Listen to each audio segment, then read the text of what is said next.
Buenos días, ¿qué tal, queridos alumnos, queridas alumnas? ¿Cómo estáis? Vamos con la siguiente clase de Freud, ¿de acuerdo? Vamos adelante, aquí de otra clase más de filosofía desde las trincheras. Hoy es lunes, me he puesto una camisa un poco colorida para alegrarnos. Vamos a continuar. Habíamos visto ya las dos divisiones, ¿verdad? La última que habíamos estado viendo era lo del super yo, ¿verdad? Lo del super yo, que era aquella parte en la cual interiorizamos los límites morales de nuestro comportamiento, y es decir, lo que no nos permitimos.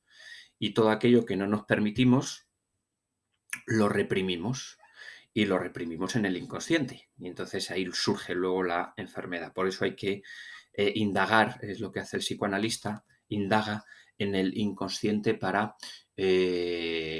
saber qué es todo lo que hemos reprimido y cuál es el origen de la enfermedad, de la neurosis, etcétera, ¿no? Del trauma. Bien, entonces estuvimos viendo lo de la angustia real, angustia moral y angustia neurótica, ¿no? El super yo, cuando fracasa, se da una angustia moral, pensamos que hemos hecho algo mal y que podríamos haberlo hecho de otra manera, ¿no? Y cuando hay un fracaso cuando se queda en el ello, es cuando se da esa angustia neurótica, cuando se da luego la enfermedad, ¿no? Que surge la enfermedad mental. Entonces, el objetivo final del psicoanálisis es robustecer al yo haciéndolo más independiente del super yo. Es decir, no para evitar fundamentalmente también ese sentimiento de culpa. ¿No? Ese sentimiento de culpa cuando hacemos algo mal, que no nos estemos torturando continuamente, etcétera, etcétera, para ampliar su dominio sobre el ello, para que no guardemos demasiadas cosas en el inconsciente, es decir, que sea el yo, la parte consciente, que no nos domine el super yo, para no reprimir tanto nuestras acciones, etcétera, etcétera, ¿no? Y para ampliar su dominio sobre el ello, es decir, que el yo pueda tener un poco más de presencia sobre el ello y que el ello no nos domine tanto al haber reprimido demasiadas cosas, ¿no? Bien, pues eso es lo último que estuvimos viendo. Vamos a ver ahora los tratamientos psicoanalistas, que son dos, fundamentalmente, los tratamientos psicoanalistas. Ya hemos hablado algo. Estuvimos hablando en otra clase algo sobre los tratamientos psicoanalistas, que son, por un lado, primero, la catarsis o el método catártico y, por otro lado, la asociación libre o libre asociación, ¿no? Vamos a ver un poco en qué consisten estos tratamientos psicoanalistas, ¿no? En su origen, los tratamientos psicoanalistas están ligados a la comprensión y al tratamiento de la histeria, ¿no? Bueno, tampoco porque no es tampoco contenido esencial sobre lo que vamos a ver para comprender el psicoanálisis, pero sí es verdad que en un primer momento, allá a finales del siglo XX, perdón, a finales del siglo XIX, principios del siglo XX, hubo una especie de enfermedad que lo llamaron la histeria, que era una enfermedad, pues un poco de este tipo de lo que hemos estado hablando dentro del psicoanálisis, ¿no? De origen neurótico, de represión, de deseos, etcétera, etcétera. La histeria es una enfermedad que se daba fundamentalmente en mujeres. O sea, fundamentalmente en mujeres. De ahí el nombre tiene una raíz, la raíz griega histeros, ¿verdad? Que es la misma raíz de donde viene la palabra histeria y útero, viene de la misma raíz, ¿no? Histeros y histeria y útero, ¿no? Y bueno, se le puso un poco ese nombre porque estaba ligado a una especie de enfermedad neurosis femenina, fundamentalmente, ¿no? Se daba sobre todo en las mujeres, y se daba en las mujeres por una especie de represión. Había una represión muy fuerte en aquella época, una represión moral muy fuerte y sobre todo en cuestiones relacionadas con, por ejemplo, el mal y el pecado que suponía en el ambiente, en el centro de Europa, por ejemplo, en Austria, ¿no? Había pues bueno, una presencia muy fuerte también de la Iglesia que imponía en la sociedad un poco los límites morales. Y los límites morales también, por ejemplo, a nivel sexual. A nivel sexual en el sentido en el que cualquier práctica sexual debería ir dirigida a la procreación, exclusivamente. Cualquier práctica sexual fuera de la procreación pues era considerado un pecado. Como era considerado un pecado, recordad el super yo, los límites morales, eh, pues si yo me saltaba eso, si ya tenía interiorizado que era un pecado y yo me saltaba eso, o sencillamente no me lo saltaba, pues estaba reprimiendo un deseo, ¿no? Estaba reprimiendo un deseo.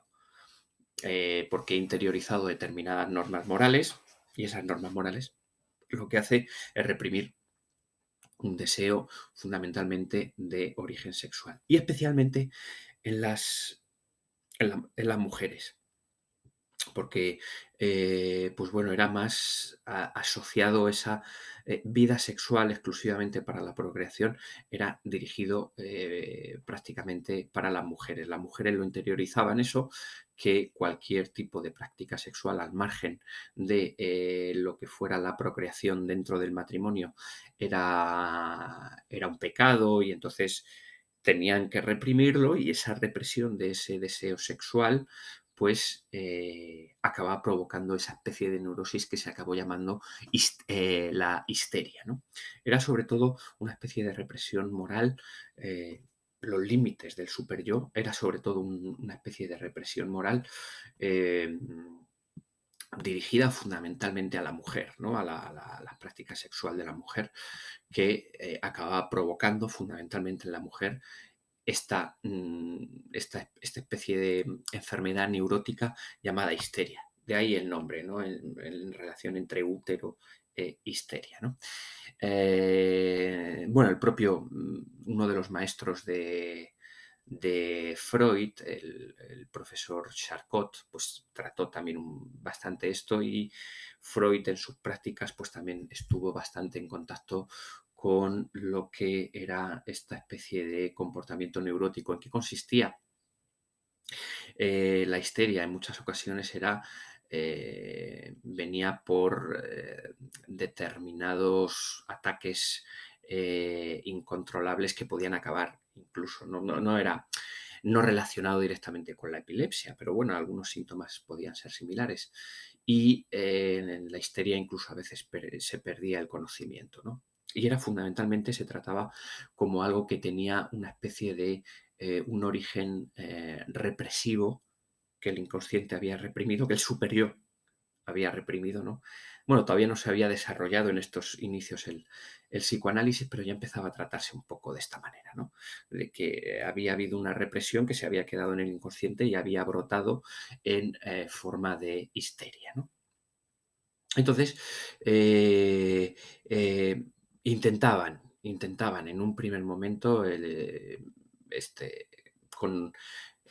buscar una forma de tratar la enfermedad, pues a través de algún método, y el primero que utilizaron en el psicoanálisis era la catarsis, el método catártico, que consistía fundamentalmente en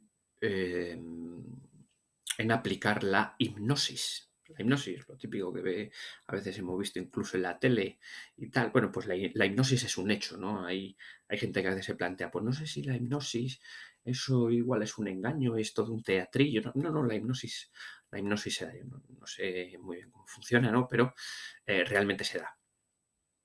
Y era una especie de método catártico, ¿no? Una catarsis. De repente hacías entrar al paciente especie de estado de conciencia suspendida, ¿no? Que podía ser la hipnosis. Y entonces Freud también pensaba que en ese primer momento, pues se podía, cuando estaba el paciente en ese estado hipnótico, se podía acceder a su inconsciente, se podía acceder fácilmente a su parte inconsciente, y al acceder fácilmente a su parte inconsciente, entonces se podía ir a la raíz del problema, ¿no? Cuando estaba en ese estado hipnótico, entonces era como que se podía acceder al inconsciente. Luego Freud desechó este método porque veía que lo que realmente hacía no era acceder al inconsciente a través de la hipnosis, sino que lo que hacía fundamentalmente era, a través del método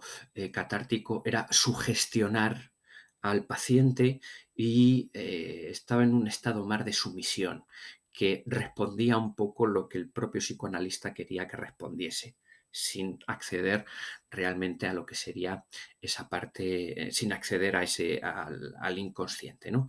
Por lo tanto, este primer método es el que se empezó a usar antes de la conformación del psicoanálisis, o incluso al inicio del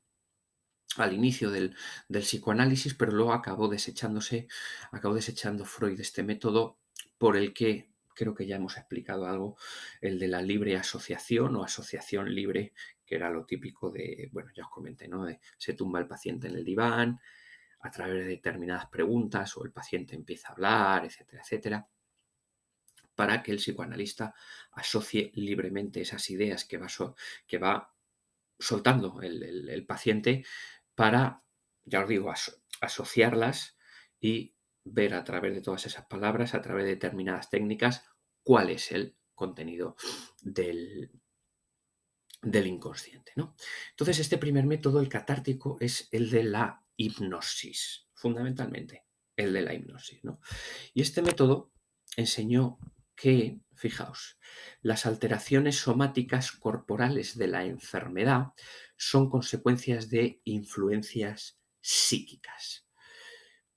Es decir, existe una relación entre, eh, entre, entre nuestra vida psíquica y entre nuestra vida física, corporal, etcétera. Es decir, puede suceder, ¿no? Según el psicoanálisis es así, ¿no? Sucede que influye nuestra salud psíquica a nuestra salud corporal. Esto se llama, es lo que se ha venido llamando más adelante como enfermedades psicosomáticas, ¿no? Es decir, si por ejemplo a través de una represión, pues por ejemplo lo que os he explicado de la histeria, ¿no?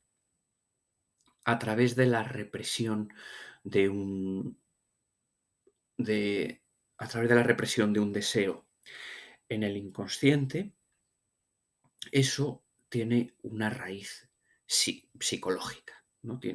Esa represión tiene una raíz psicológica. Pues esa represión que se hace a través del superyo, se queda en el inconsciente, etcétera, etcétera, a través de esa represión psicológica puede acabar generando una enfermedad física. Pues, por ejemplo, lo que os he dicho de la histeria, pérdida del conocimiento, convulsiones, etcétera, ¿no? Hay determinadas enfermedades que tienen em, su representación física de determinada manera, incluso, yo qué sé, migrañas, podría ser, ¿no? O otro tipo de, pues bueno, de dolencias físicas que tiene su raíz en algo psicológico. Al empezar a emplear este método de la catarsis, de la hipnosis, pues bueno, se llegó a la conclusión de que buena parte de las enfermedades tienen una raíz, tienen un inicio psicológico, fundamentalmente psicológico, ¿no? Entonces, al tener esa raíz, ese principio psicológico, eh, había que, había que ir a la raíz del problema. Había que indagar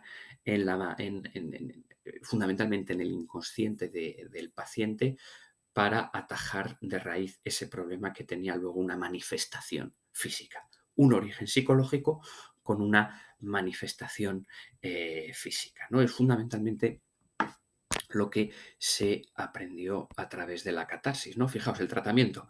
La hipnosis le permitía al sujeto revivir el suceso traumático originario, lo que traía la desaparición de los síntomas.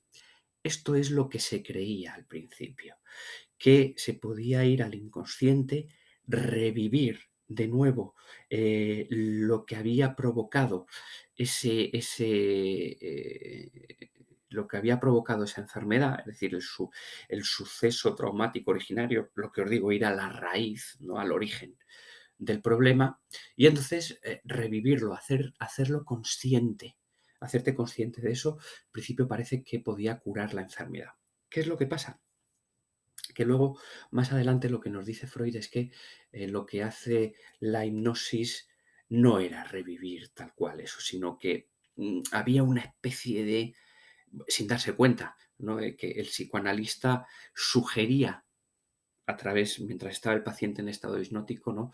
Sugería por dónde debía ir y entonces el paciente pues iba por donde el psicoanalista quería que fuese, sin, siendo muy complicado ir al problema de raíz, ¿no? Porque el psicoanalista sugería un poco hacia dónde debía ir, ¿vale? Bueno, pues lo vamos a dejar aquí, esta clase de hoy. Vamos avanzando bien con Freud. Todavía nos queda, ¿vale? Todavía nos queda un poco eh, todo esto de Freud, tenemos que ver el complejo de Edipo, tenemos que ver todavía los sueños, ¿no? La interpretación de los sueños, o sea que bueno, a mí esto me parece bastante entretenido, me gusta el psicoanálisis, ¿no? Vamos a dejarlo aquí por hoy y continuamos el próximo día con más clases de filosofía desde las trincheras. Agradezco enormemente, como siempre, que estéis ahí y agradezco enormemente vuestro. Os mando un grandísimo saludo. Adiós.